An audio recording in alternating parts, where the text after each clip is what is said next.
I think we're going to start soon. We're going to give it a little time.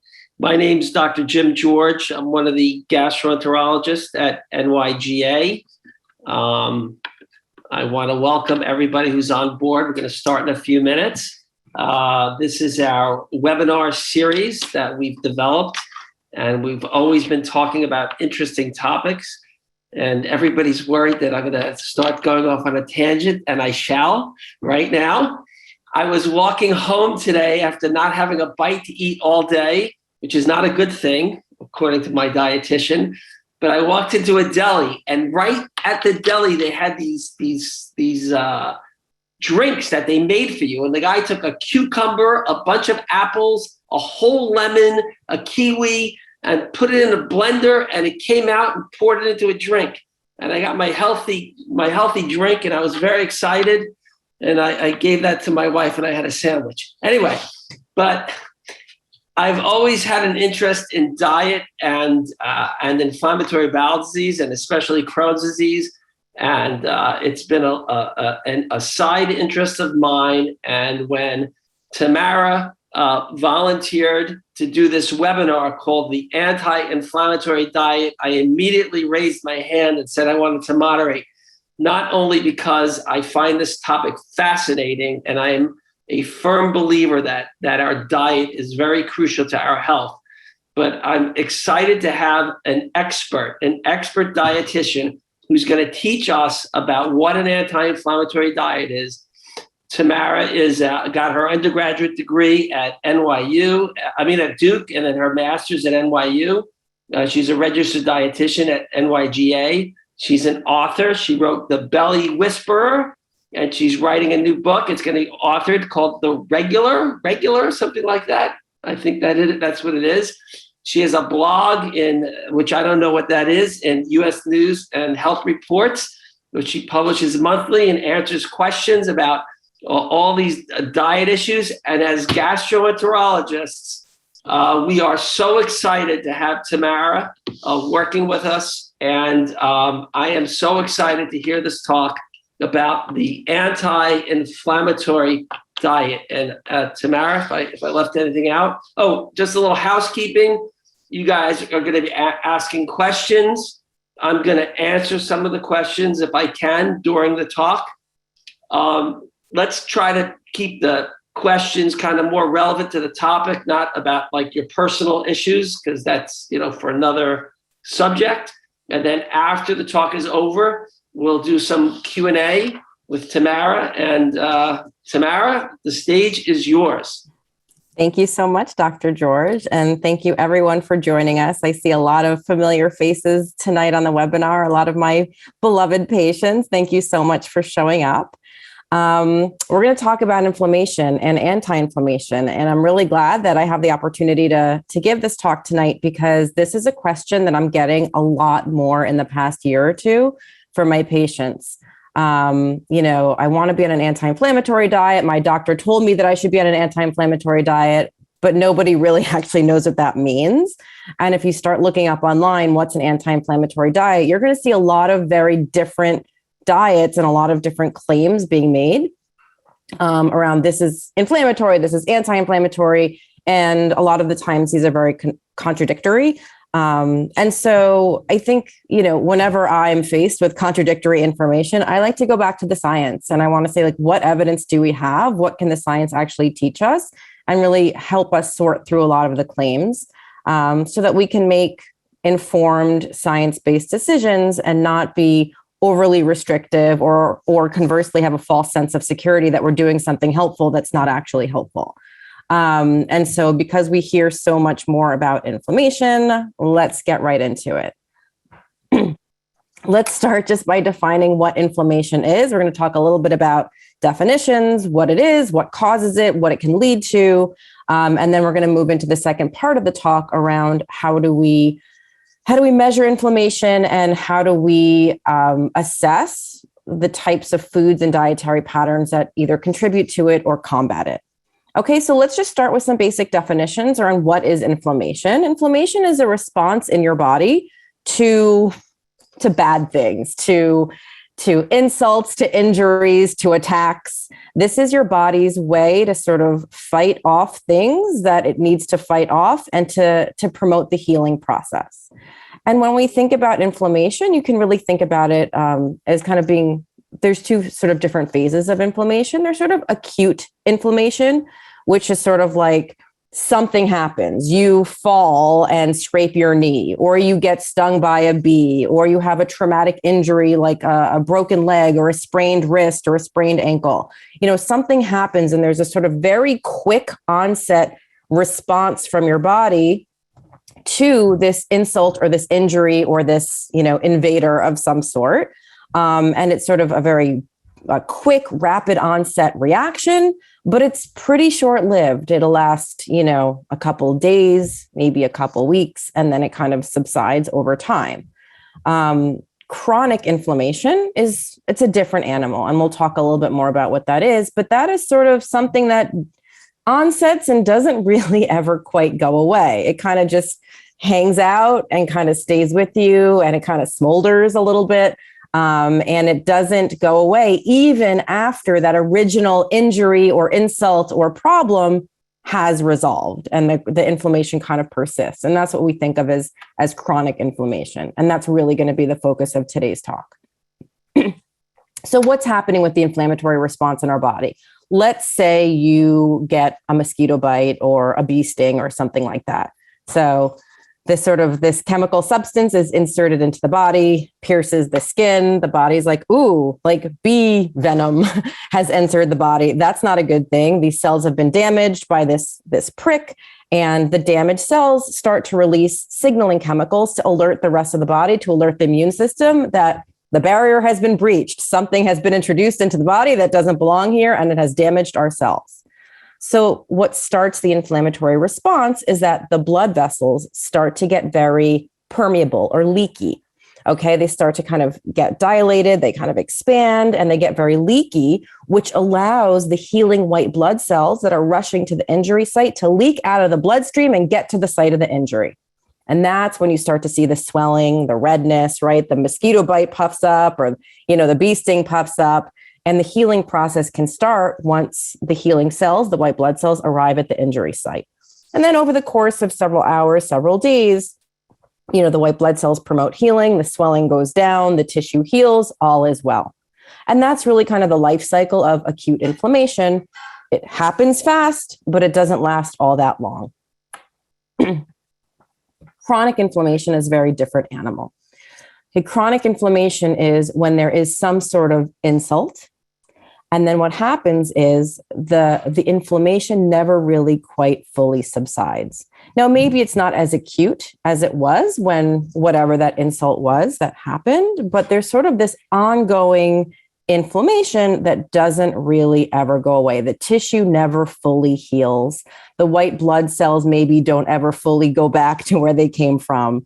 And we can kind of think about, if acute inflammation is sort of like a blaze or a fire that dies out, you can think of chronic inflammation as sort of like those smoldering embers in the campfire, which aren't quite enough to cause sort of like, this massive, even noticeable reaction, but the fire is still kind of burning. It's still kind of smoldering, and chronic tissue damage can be happening over time when the smoldering type of inflammation is still just persisting and not going away. And that type of damage over time can cause issues. When we think, I think for us in the GI world, the most obvious examples of this have to do with, say, acid reflux, right? There's some acid and it kind of comes up into the esophagus and it causes some tissue damage, right? And, and so you feel that if it's really, really bad, you had a really big meal or like a lot of alcohol or whatever, and you have like a really bad issue of like acid reflux and heartburn, you feel really terrible, sort of that acute pain. But sometimes what happens if there's sort of like lower levels of acid reflux happening chronically that you may or may not feel as acutely, but it still could be damaging the tissues. And over time, the damage causes esophagitis, which is an inflammation of the esophagus. And if that really persists over time and it's not managed well, that esophagitis can cause cell changes that can be precancerous and, God forbid, ultimately cancerous. We can see that in the stomach with gastritis. We can see that in the colon with colitis. that chronic inflammation that's not well managed can eventually over time lead to bad things. But this type of inflammation certainly isn't limited to the GI tract. We also see it in cardiovascular disease. And so if you think about like high cholesterol can lead to something called atherosclerosis, which is, these plaque buildups in your arteries. That's inflammatory disease. That is a sign of chronic inflammation.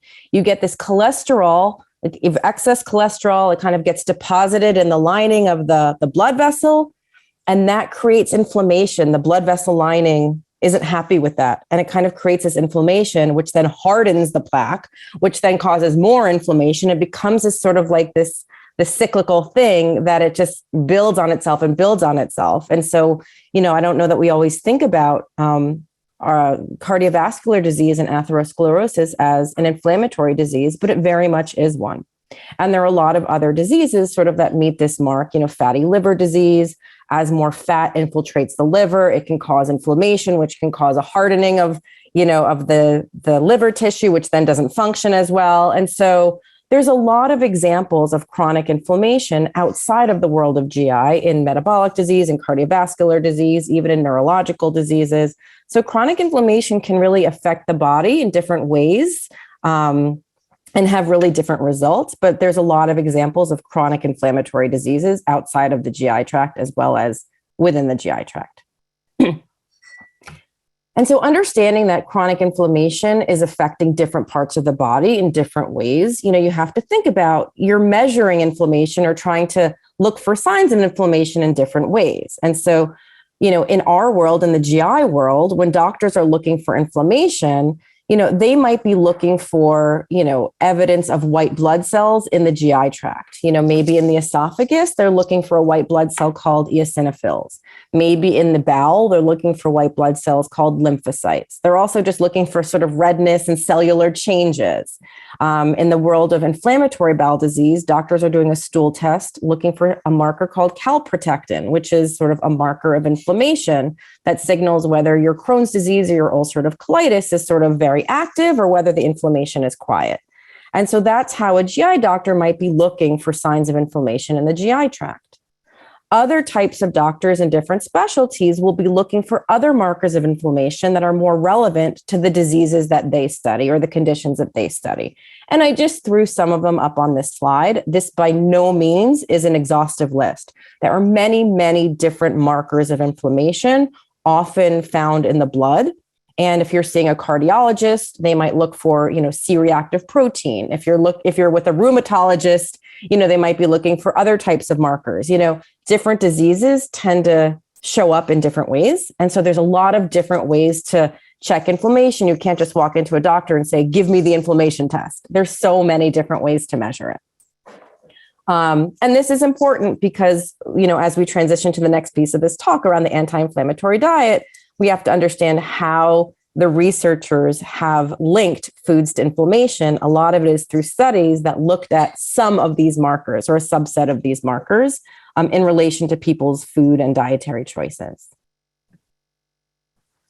So, when we think about diet and inflammation, I think the most relevant, and if you take away nothing else from tonight's talk, the one thing that I really want you to leave from tonight's talk is that when you think about the role of diet and inflammation, you need to be thinking about it in terms of dietary patterns, because it's dietary patterns that contribute to inflammation or that help combat inflammation. It's not individual foods. And I think when you look online or when you hear a lot of people talk about diet and inflammation, they focus so much on individual foods. Dairy is inflammatory, or that food's inflammatory, or berries or, goji berries are anti-inflammatory. And it kind of leads you to think that you could eat whatever you want, but if you just eat goji berries, like you're quieting inflammation in the body. Or you could eat this beautiful, healthy, amazing diet, but if you eat cheese, like an ounce of cheese on your salad, you're creating like a fire. And that's really not true. And that's not the right way to think about inflammation. You need to really think about the sum total of all of your dietary choices, not any effect of an isolated food. The other thing I want you to think about in terms of inflammation is that diet is not the only thing that contributes to inflammation in the body. And so it is a contributor, and it's an important contributor, but is not the only contributor. And there are other things. I just listed a few on this slide. Again, it's probably not an exhaustive list, but thinking about other things that are really well documented triggers or kind of fuelers of chronic inflammation. Poor dental health is one that I think gets really ignored. The bacteria in your gums have very easy access to the bloodstream. And frankly, they're very close to the brain. We have seen a lot of very compelling data suggesting that poor oral health is a predictor for, cardiovascular disease and sort of heart health outcomes, and also cognitive decline and Alzheimer's type of risk. And so, when we think about, I want to lead like the most anti-inflammatory lifestyle, one really positive thing you could do for yourself is go to the dentist at least twice a year for a great cleaning, and make sure that you are addressing any periodontal disease, gum inflammation, gingivitis. That is a really overlooked thing when it comes to inflammation. Higher amounts of body fat do seem to contribute to inflammation. And chronic exposure to certain irritants, mold, people who have lived in very moldy houses, it can kind of sort of trigger the immune system, and then the immune system has a hard time shutting itself off, even when you are out of that moldy situation. People who are in types of industries where they have access, or like they're breathing a lot of silica dust. We've seen some stuff with like manicurists who are breathing a lot of those, like the residues from the artificial nails and all the chemicals. That seems to be a contributor to chronic inflammation. Cigarette smoke, chronic exposure to secondhand smoke. And so there's a lot of things that we can breathe in that can also contribute to inflammation beyond just our diet. Okay, so I want to move now into the diet portion of this talk, which is, the fun part. How do we think about inflammation in terms of diet and foods and dietary patterns? I want to introduce you to something called the Dietary Inflammatory Index, the DII. This is a tool that researchers developed based on close to 2,000 studies that examined the relationship between some sort of food or food component with one of the six inflammatory biomarkers, that were listed on this page. So not all of these were included in the DII, but 6 of these were. I don't remember exactly which 6. I know TNF was, and I think interleukin was, and I think COX-2 and C-reactive protein. I don't remember the other 2, but several of them. And they took 1,900 studies. And not only did they look at these studies, but they also really kind of weighted the studies, which were really big studies that were really strong, which were well designed, which were studies that were like a little bit weaker. And they assigned these studies different weights so that larger, very well designed studies kind of carried a little bit more weight than sort of smaller, weaker studies. So it wasn't just everything was equal. And they looked at close to 2,000 studies. And based on these studies, they were able to come up with sort of scores of these different foods or dietary components as being either pro-inflammatory, anti-inflammatory, or neutral. So something that was maximally pro-inflammatory got a score of +1. Something that was maximally anti-inflammatory had a score of -1. And something that was really neither, kind of in the middle, was a 0. And so, for example, something that was very anti-inflammatory would be very close to -1, maybe like 0.7 or 0.6 would be something pretty anti-inflammatory. Something that was sort of like, -0.6 or -0.7. Something that's kind of neutral might be like a negative point, like a -0.1 or like a positive 0.1. And something that's very pro-inflammatory would be sort of like positive 0.3, positive 0.4, kind of things that are closer to 1. Now, then what they did was they kind of took these individual food component scores and they put them together in dietary patterns. And so like they would take somebody who would like list everything that they ate, and they would kind of give the entire diet a score. Because we don't eat individual antioxidants, we eat foods, and we eat foods in the context of meals with multiple different foods. And so based on this tool of the individual foods having weights, they could then give an overall dietary pattern a score. And based on this tool, a diet that was very, very anti-inflammatory, the best score it could get was -9. And a diet that was like really super duper pro-inflammatory, the worst score it could get is a +8.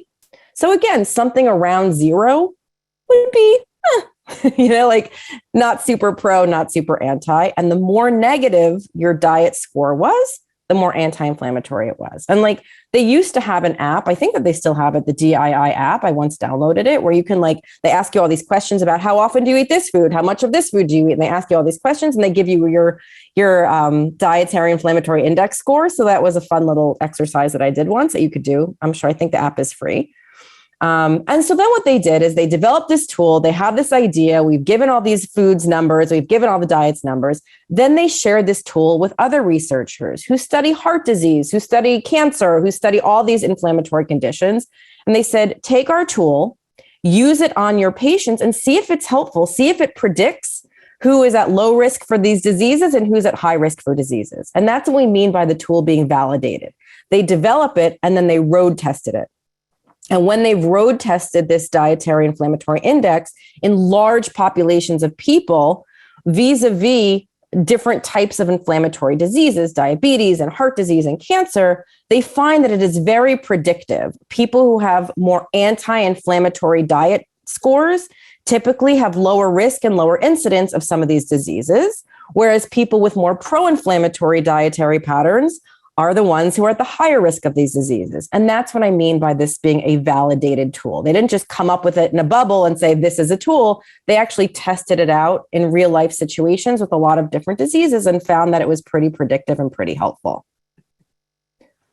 We don't have to look at this slide together. I just wanted to kind of show you what some of the scores look like and sort of what their data tables look like. They kind of took a whole bunch of either foods themselves. And so garlic, for example, is a food, but then they also took kind of food components, like fiber is something that they measured, and, omega-3 fatty acids and, vitamin B12. And so it wasn't just whole foods, it was also certain nutrients or certain food compounds. And so the Dietary Inflammatory Index is a little bit of a mix and match of different dietary components.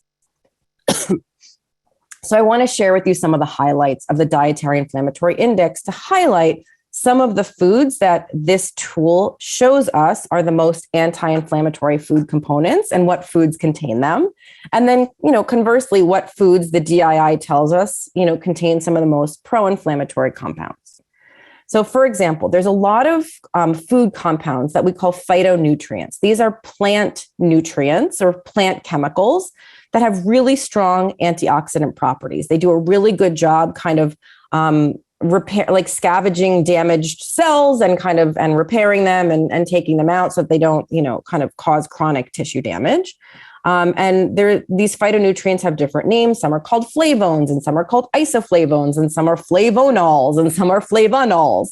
And what are the foods that have them? And so you can kind of see their scores. You see a -0.6 is really close to -1. That is a very anti-inflammatory score. What foods are rich in these flavones?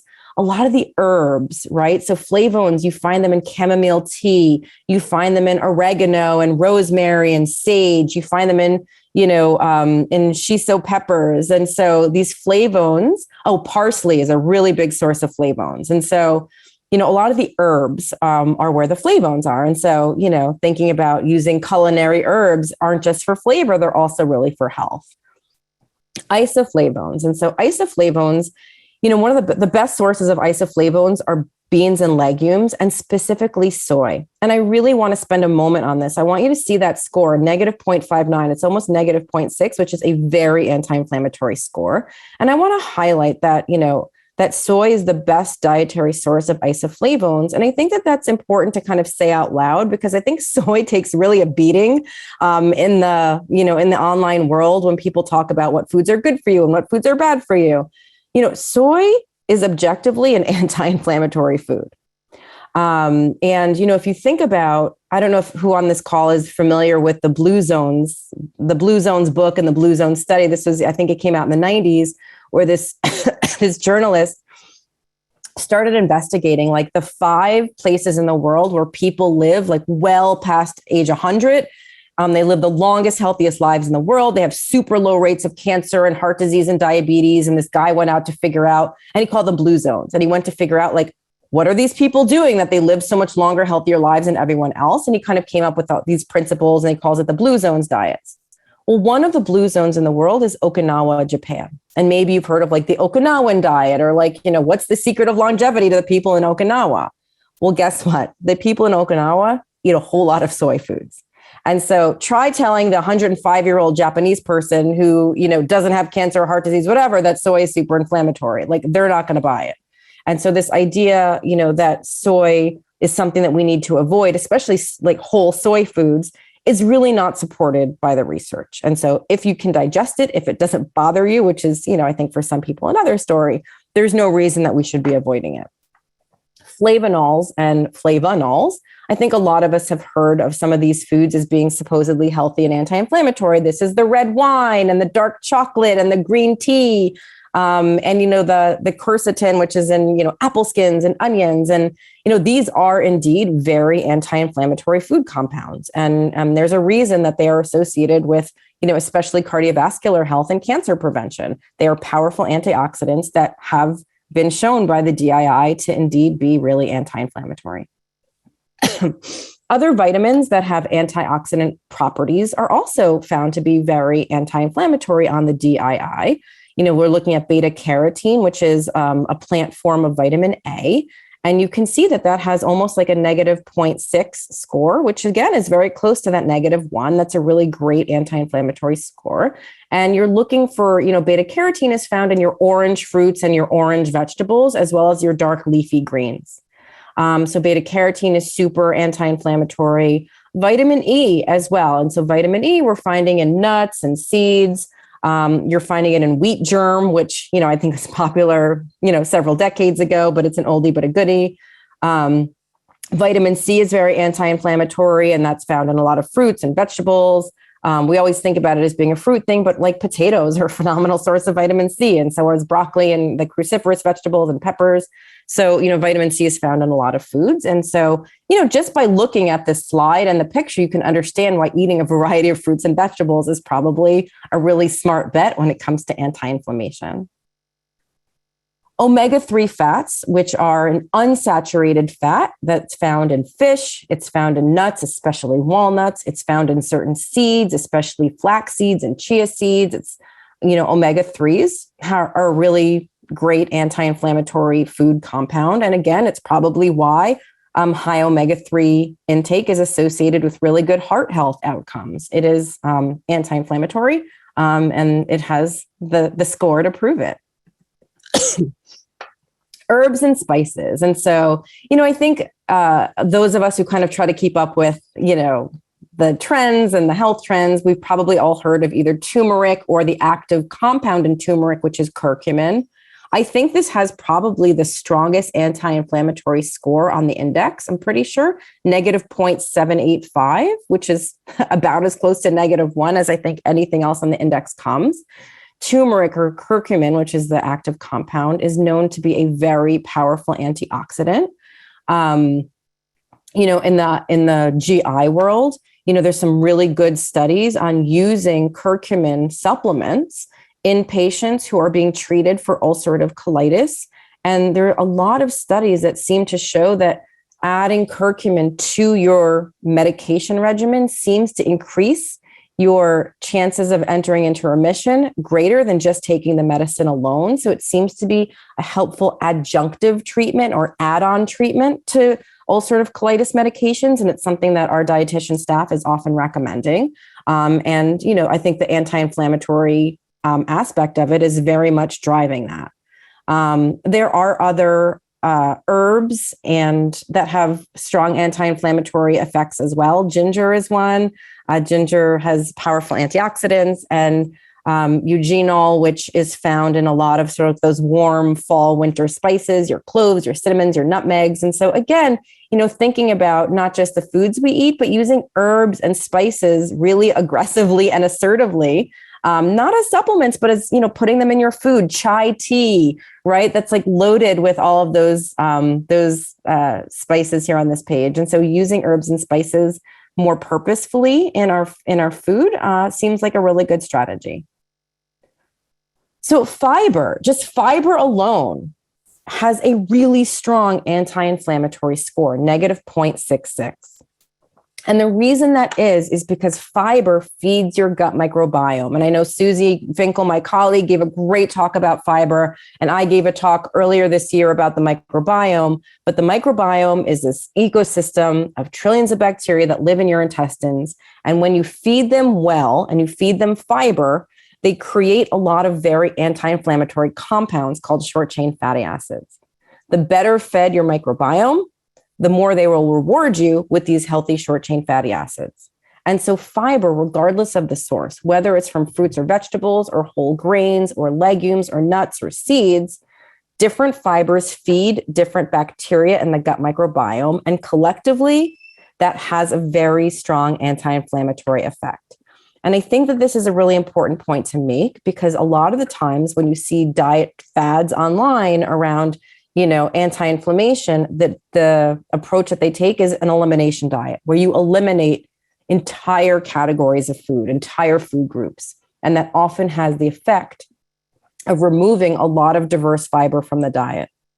The more fiber you remove from the diet, the less fiber you eat, the more you starve the microbiome, the less anti-inflammatory compounds they will make for you.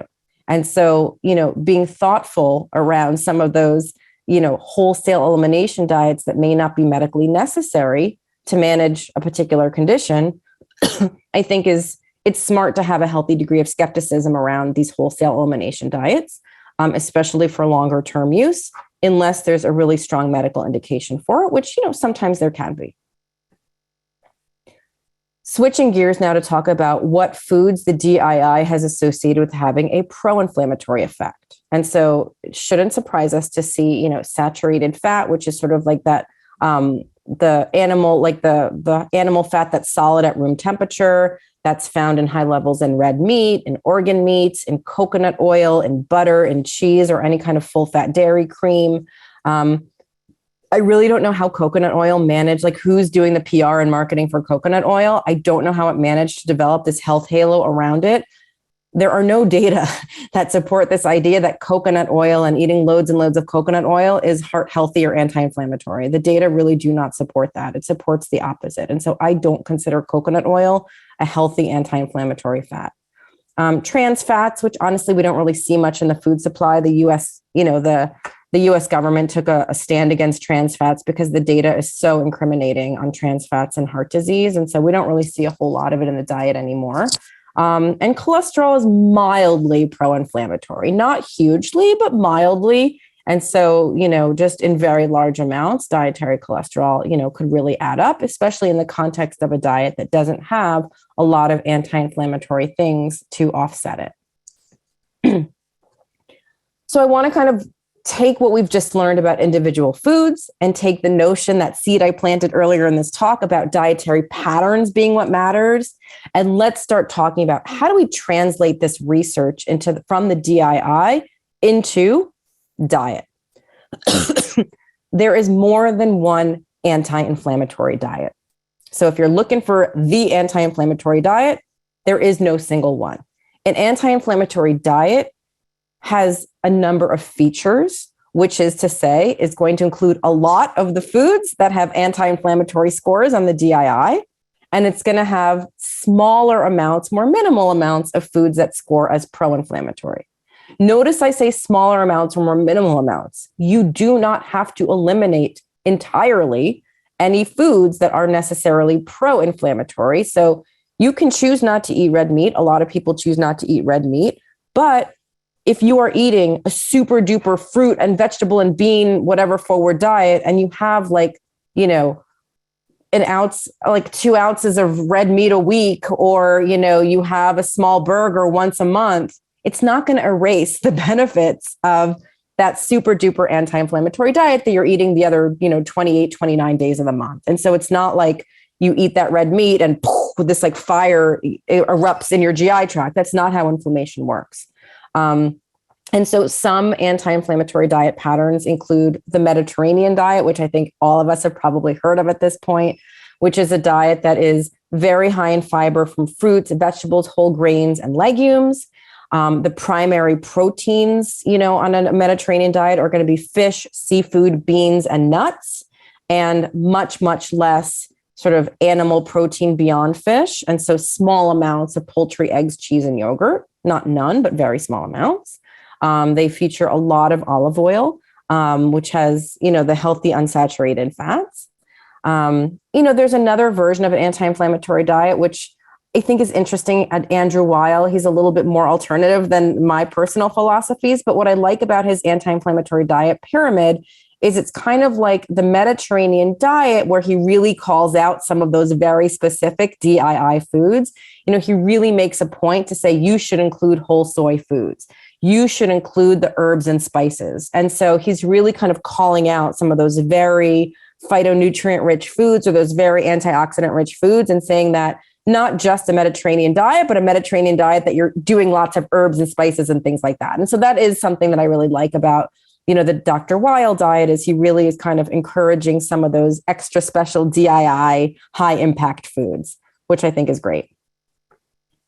Other dietary patterns that would meet the criteria for an anti-inflammatory diet, other than the Mediterranean and Dr. Weil's, is the DASH diet, which is sort of like a very, unsexy diet that's been around for a while, but like it works. And it's sort of like, a lower fat, sort of, high fiber diet. It's a little bit more like encouraging of low fat dairy, whereas the Mediterranean diet and Dr. Weil's diet are a little bit less, less dairy focused, whereas the DASH diet's like skim milk or like low fat milk and yogurt. Like they really kind of encourage that. And that's a diet that's often used for lowering blood pressure, hypertension. Other types of just plant forward diets, whether it's, a vegetarian diet or a well-planned vegan diet or like a pescatarian diet where you're a vegetarian who eats fish, all of these sort of plant forward diets that are not high in coconut oil or red meat or, full fat dairy would meet the criteria for an anti-inflammatory diet pattern. Really the common features are they're high in fiber. They're especially rich in beans and legumes, vegetables, and fruits. They're extremely low in really packaged, highly processed stuff. None of them are actually grain-free, and none of them are gluten-free. Some of them have dairy. Some of them don't have dairy. Dairy generally is not what makes a diet pro-inflammatory or anti-inflammatory. It's, the context in which you're eating the dairy. And they're really low in saturated fat, both from plant sources as well as from tropical oils like coconut oil and palm oil. This is what an anti-inflammatory dietary pattern looks like. And it's not just one single diet. I want to kind of take that learning and apply it to some of the diets or the fad diets that we see out there in the internet world. That purport or claim to be anti-inflammatory. And there's 4 of them that I just wanted to really briefly go through with a critical eye compared to what we know about inflammation from the DII. So the first one is Whole30. And I'll say about the Whole30, like it's not a bad diet. Like it's actually like it has very healthy food. Like there's nothing that's unhealthy about the Whole30 diet other than the fact that it restricts some extremely anti-inflammatory foods by telling you that they're pro-inflammatory. So, on one hand, if you're on a Whole30 diet, you're eating loads of fruits and vegetables and, you're not eating anything processed and you're not eating like loads of sugar. You're hardly eating any sugar at all. Like it's hard to take issue with that. That's a really healthy diet. However, it's excluding beans and legumes, which we know to be very anti-inflammatory. It's excluding high fiber whole grains, which we know to be anti-inflammatory. It excludes peanuts because they're a legume, which is ridiculous. So it's not that there's a problem with the Whole30 diet. It's just that it restricts things that we probably shouldn't be restricting. And when you restrict, some of these foods, you may end up eating more red meat or animal protein than you otherwise would, which isn't necessarily the best. But I don't have a huge bone to pick with the Whole30 diet other than that. My bone to pick comes with some of these other diets. The AIP, the autoimmune paleo diet, which as far as I can tell is not based on any research that I've ever seen, where the founders or the creators of this diet claim that this whole slew of foods from grains, beans, legumes, vegetables in the nightshade family, which are tomatoes, peppers, potatoes, all nuts, all seeds, nutmeg and other antioxidant-rich spices, cocoa, coffee, red wine, all of these foods that the DII tells us are some of the most anti-inflammatory foods. The autoimmune paleo diet is telling us are the most pro-inflammatory foods, and we should be eating none of them. It's leading us to eat more red meat, organ meat, and coconut oil, which is saturated fat, and cholesterol, which we know to be highly pro-inflammatory foods, according to the Dietary Inflammatory Index. So I really don't like this diet. And when my patients who have autoimmune diseases are following this diet, it really concerns me that we are starving the gut microbiome, starving the body of all these antioxidant, nutrients, plant nutrients, and then just like doubling down on saturated fat and cholesterol. And so that concerns me. The keto diet, is another one that really is restricting a lot of those antioxidant-rich plant foods and fiber-rich plant foods in favor of eating more animal protein and more full fat, saturated fat dairy, which again, according to the DII, is really not the way to go. And we've seen there have been some interesting studies of people on the keto diet. When you look at their gut microbiome, within a week, the diversity and the abundance of the gut microbiome is pretty devastated on a keto diet. You're basically starving a lot of the good guys that rely on all that fiber to survive. I think the diet that I probably have the biggest bone to pick with is the plant paradox diet, which is where the whole fat around lectins and the fear mongering around lectins being a problem. That's the plant paradox is what, originated that. And this is a diet where, the author claims that whole grains, beans, legumes, pretty much all fruits except for berries, many nuts, many seeds, nightshade vegetables, and squashes are all horribly inflammatory, which is not the case, and is really encouraging very, very high intake of red meat, cholesterol, saturated fat, heavy cream, literally all the most pro-inflammatory foods. And so not really a big fan of the plant paradox diet, and whatever scientific underpinnings it claims are incredibly shoddy. Real quick, I do want to talk about food additives, and then, we'll kind of wrap it up and go to questions. The DII doesn't talk about food additives. It was developed many, many years ago, I think before a lot of the science on these were really on our radar screen. So what do we know about food additives? And I think that, we really have studied this most in the context of inflammatory bowel disease, where we've seen this very compelling, strong association between high processed food diet. So people who eat a lot of, chips and packaged sweets and bars and processed meats and soft drinks, very, very processed foods. The more of those we eat, the higher the risk of developing inflammatory bowel disease. And then that data are pretty strong and pretty clear. And over time, there have been some smaller studies that have really tried to parse out what is it about these foods? Are there specific food ingredients within these that are particularly problematic? And, recently, the International Organization for the Study of Inflammatory Bowel Disease has really come up with some recommendations around what the science seems to say about the biggest kind of red flags in terms of processed food ingredients. And I've listed them here: carrageenan, maltodextrin, titanium dioxide, artificial sweeteners, and some emulsifiers. And I've listed some of the names. They're very long. I don't want to say them out loud in case I mispronounce them. And so in general, for people looking for anti-inflammatory diets, especially for people at risk for inflammatory bowel disease or who have inflammatory bowel disease, one thing that I'm trying to do, my fellow dietitians at NYGA are trying to do, is trying to find what are the staples in your diet that have these, whether they're kind of like coffee creamers, literally have every single one of them. What are some of the foods that you're relying heavily on that are loaded with these ingredients? Can we help you find substitutes and alternatives that don't have these food additives? And that's definitely something that is on my radar screen when I'm working with patients on just overall healthy diet, anti-inflammatory diet, especially when there's inflammatory bowel disease. And so that's often some of the advice that you will get from us when we are looking to clean up the diet a little bit.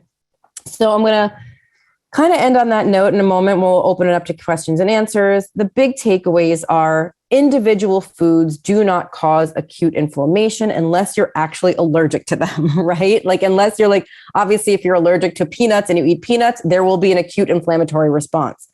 Beyond food allergy, we don't think about individual foods as causing inflammation. We think about dietary patterns and the collection of foods that you eat as contributing to inflammation or contributing to a less inflammatory environment in the body.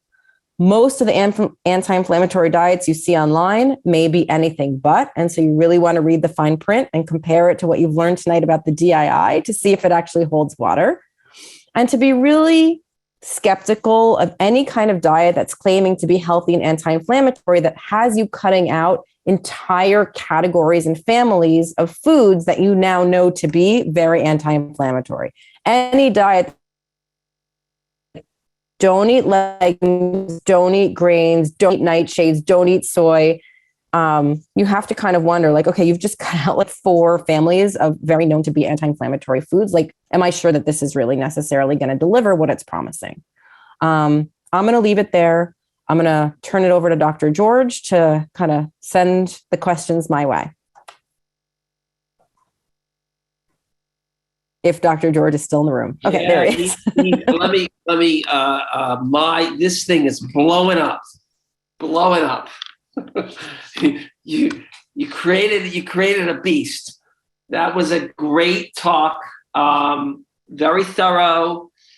And in a good way, very common sense. I mean, I tell my patients if you could grow it, it's probably good for you, and not to eat something that has an expiration date older than me. And those are probably some of the take-home facts that I give my patients. But I'm going to ask you.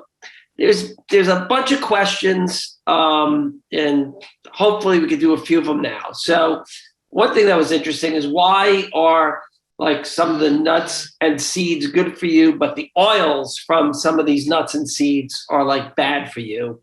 And like, where does peanut butter stand in this whole thing? And peanuts and peanut butter, like, why is it's kind of like there's a dichotomy there? Okay, so I wouldn't necessarily say that all oils from nuts and seeds are bad for you. So again, I think that some of the nut and seed oils get bad raps, and so I'd say in terms of seed oils, like canola oil is a pretty good source of omega-3s, and so I would not consider canola oil, even though it's a seed oil, to be a problem. I think avocado seed oil is a great option. Grape seed oil is a great option. I think what happens with some of the vegetable oils is like some of the very highly refined vegetable oils tend not to be as great. When you take highly refined soybean oil, you lose those isoflavones. They are no longer in the soybean oil. They are in whole soy foods like tofu and edamame. The soybean oil doesn't have a lot of those compounds. You really strip them away. And so I think that that's kind of what happens when you go from whole soy foods to soybean oil. It loses a lot of those health properties. But other seed oils like sesame seed oil, phenomenal. You don't cook with it. It breaks down and it kind of goes rancid. So it's not great for high heat cooking, but like sesame oil and like a dressing, or like tahini, which is like a seed paste, phenomenal. Peanut butter, phenomenal. The problem with peanut butter is all the junk that they add to it. It's not the peanuts. And so, a natural peanut butter that doesn't have added palm oil and high fructose corn syrup and sugar is phenomenal health food. And we should all be eating, nut butters. And That's what I eat every day. Yeah. Good job. Good job, Dr. George. A+. All right. What do we do? Is it good gluten? Is it bad gluten? Is gluten the enemy of the world? Yeah. So gluten is completely, what is it, like a red herring? Is that the right term? Gluten is irrelevant for most people without, celiac disease. And so gluten is a protein. You can have a healthy diet with gluten and you can have a healthy diet without gluten. But unless you have celiac disease or are one of the very rare people that has some sort of like really weird, neurological thing with gluten, gluten really doesn't matter much for most people. It's a protein. You don't need gluten to live. If you have a bone to pick with gluten, don't eat gluten, see if I care. But don't tell the people in Italy who probably eat more gluten than anyone in the world, who have 2 years longer life expectancy than the average American. Their rates of diabetes and heart disease are half that of the US. Don't tell them that gluten is a problem. They eat so much bread and so much pasta, and they are healthier than all of us. And so if gluten were really such a problem, I think we'd know about it. And so I think gluten is just like, it's missing the point when we focus on gluten. That goes back to the comment I made earlier. When we try to single out these individual compounds as being like the demon, the source of all evil, we're missing the point that inflammation is caused by patterns, not individual demon foods.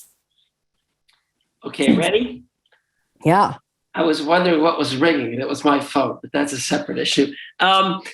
Okay, is it like if you have like white meat chicken or pork, is that better than having like steak or hamburger because it's white meat instead of dark meat? If you have the turkey, should you have the white meat, the dark meat? I mean, is there a difference? Right. So the difference is going to really be related to how much saturated fat. And so pork, interestingly, is considered red meat, even though it looks white. Oh my God. So I know pork is a red meat. So chicken, like especially like a chicken breast, which is like very, very low in fat and almost fat free. Chicken breast is probably like around a 0, right? Which is, it's not anti-inflammatory. It's not really pro-inflammatory. It's probably pretty neutral. You know, some of the lower fat animal proteins are pretty neutral. As the meat gets darker. And so like some like ground turkey and turkey thighs can actually be somewhat higher in saturated fat. And so a lot of it kind of depends on the cut, whereas there's some very, very lean pork, right? Some very, very lean pork tenderloin, which would be much lower in saturated fat and have a really different effect on the body than like spare ribs. And so again, the devil's in the details is what is the cut of meat and how much saturated fat does it have? And that's really going to, help dictate what is sort of the healthier meats to be eating. Okay. Now, all right, 2 things that I care about. So people ask me about red wine versus grapefruit juice. Is there good alcohol, bad alcohol? Let's do that one first, since it's almost time to celebrate. We have holidays coming up. You have to know what to drink. Yeah. So red wine, I think, scores well for 2 reasons. So the first is, I'm just going to go back to that little table. You can see alcohol here as the top thing on the table, and it actually has a very mildly anti-inflammatory effect. And so alcohol in general seems to be mildly anti-inflammatory. And then when we kind of go to the specific types of alcohol, like flavanols, right? Like red wine has resveratrol, which is that antioxidant that's in grapes and red wine. And that has sort of this additional anti-inflammatory benefit, which is probably why red wine is sort of that staple of the Mediterranean diet, because, in moderation, red wine seems to have a mildly anti-inflammatory benefit. The issue is, excessive alcohol from any source, whether it's red wine or other thing, can be a contributor to cancers. And so, doing more than 1 glass a day for women or 2 glasses a day for men kind of crosses the threshold over from like getting the benefits of the anti-inflammation versus now we're messing with some other factors going on in terms of, especially digestive system cancer. So I'd say red wine in moderation is a really great choice. Great. As you know, I take care of a lot of patients who want to do specific diets for Crohn's disease. And the one specific diet I get asked about a lot is SCD diet, but there are other diets that people ask me about. So since there's so many SCD questions, I'm going to ask specifically, what do you think about that? Yeah. So for people who aren't familiar with it, the SCD stands for the specific carbohydrate diet. And it's a diet that's been around, I think, since like the 80s or early 90s, where people kind of take out, all starches, all grains, all refined sugar, and pretty much all the carbs in the diet are coming from fruit, like fruit and like, dried fruit and actually like fresh fruit juices. There are 0 processed foods in this diet. Like, I mean, not even like canned tomatoes with nothing added, like nothing that comes in a can or a package. And anecdotally, for many decades, people who have had ulcerative colitis or Crohn's disease, a subset of people who have followed this diet have found that it's been incredibly beneficial. Up until very recently, there hadn't really been any studies. And so all the evidence we had was anecdotal. More recently, there have been a few small studies on the specific carbohydrate diet, and it has been shown, compared to sort of following your usual diet, to have a benefit, more so than, not doing anything. And I think, the best data we have now is about a third of people who follow the specific carbohydrate diet who are also on medication seem to have a really beneficial therapeutic effect in terms of getting themselves into remission. So it's not 100%, it's not even 50%, but 30% is no joke. Now, the question is, what is it about the specific carbohydrate diet? Is it superior to other diets? And the only study that's compared it head to head with another diet, which is the Mediterranean diet, showed that they actually had an equal therapeutic effect. And I think that that's really interesting to note because the Mediterranean diet has plenty of grains. Like a lot of the foods that the specific carbohydrate diet prohibits are allowed on the Mediterranean diet. It allows whole grains, it encourages beans, whereas a specific carbohydrate diet, doesn't allow a lot of those foods. So one question for me as a dietitian is, what is it about the specific carbohydrate diet that seems to be helping people? Is it the fact that we've taken out the whole grains and the beans because those are so inflammatory? Or is the fact that it takes away all processed foods and makes you eat loads of fruits and vegetables, which are super duper anti-inflammatory? That's a question that the research hasn't answered yet. But based on how comparably it fares compared to the Mediterranean diet, my best guess is that the reason that it helps isn't that the carbs are necessarily so pro-inflammatory, but rather because it really encourages very high intake of anti-inflammatory foods and completely eliminates processed foods. More to come on that space, but in general, specific carbohydrate diet does seem to be one helpful approach for managing Crohn's disease, and certainly for a patient who wanted to follow it and was able to maintain a healthy body weight and a healthy nutrition status on it. The dietitians on our staff are very happy to work with people on that diet and making sure that they're meeting their needs on that diet. So I got to ask another question, which is really coming up a lot. So people, we're Americans. We like shortcuts. So what about all these things you get? Why get fruits and vegetables when you can eat this pill that they have on television now? You just eat the fruits and vegetables in a pill, or instead of having, cutting up your vegetables and chopping them up and eating them whole, why don't you just get like celery juice or carrot juice or this juice or, the vitamin supplements or the citrusol tablets or the Metamucil tablets? Like, how are these shortcuts? Are these, some of them are shortcuts and some of them aren't? There are no shortcuts to a healthy diet. There just aren't. So are those good for me, or are those things just whatever? So, fiber supplements have not been shown to have the same benefits as fiber from whole foods. And probably the reason that is because some of the benefits of fiber from whole foods is the diversity. Like I said earlier, different fiber feeds different gut bacteria.